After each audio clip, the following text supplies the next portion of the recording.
This is the second series of the seated foot exercises.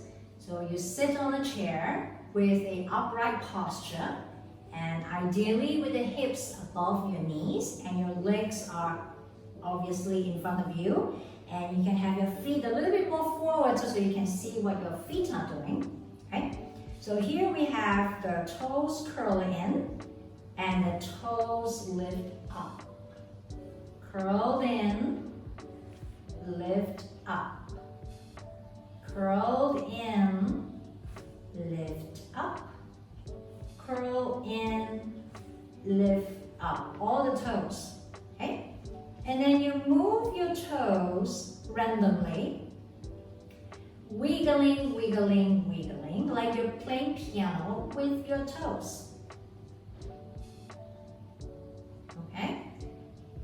For some of you, it might take some time for the toes to start to move. Okay?